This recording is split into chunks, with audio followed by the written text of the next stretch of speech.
બધાને ઈસુની જય.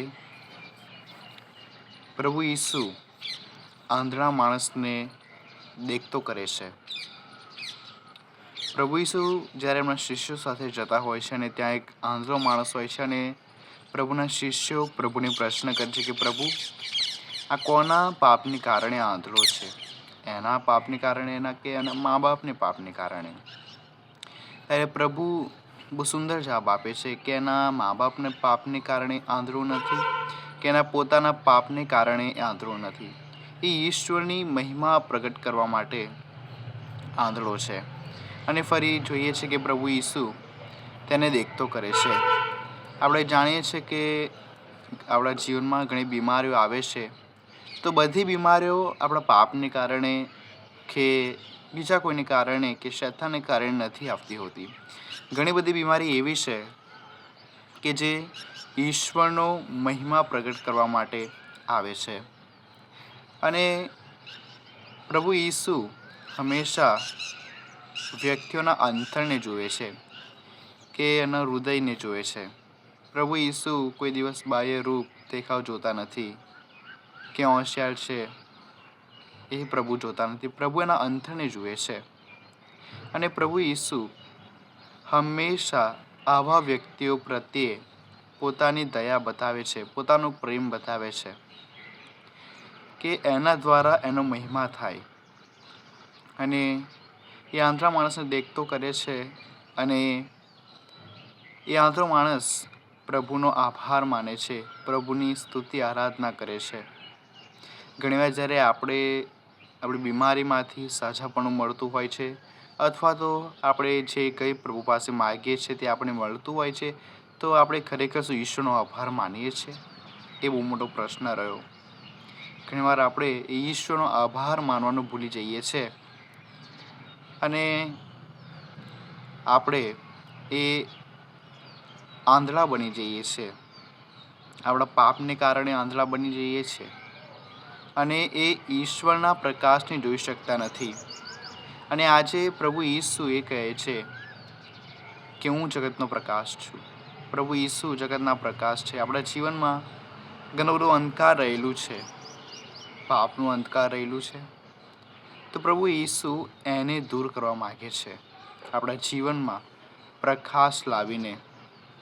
અને પ્રભુ પાસે એક ખાસ કૃપા માગવાની જરૂર છે કે પ્રભુ આપણને પ્રકાશ આપે.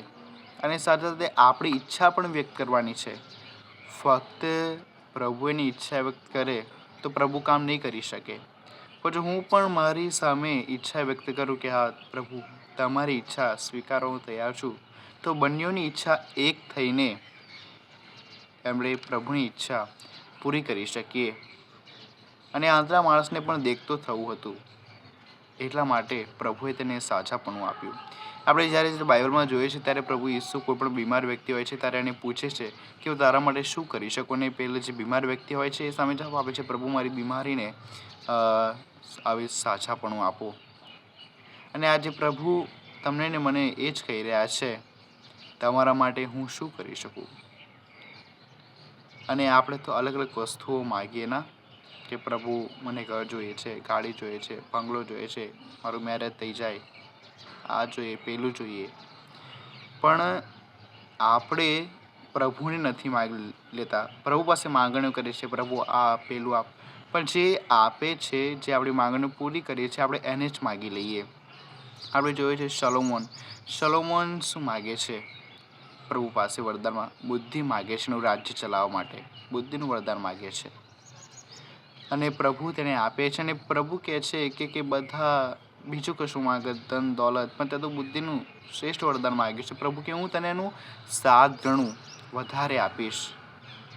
એટલે પ્રભુ પાસે આપણે બધું માગીએ એ વાત સાચી, પણ આપણે એને જ માગી લઈએ. જો એ આપણી સાથે હોય તો ઓટોમેટિકલી બધું આપણે માગવું નહીં પડે, બધું આપણી પાછળ આવશે. અને એના પહેલાં આપણે એ ઈશ્વરના પ્રકાશને ધારણ કરવું પડશે. અને પ્રભુ ઈસુ એ પ્રકાશ આપવા માગે છે આજે.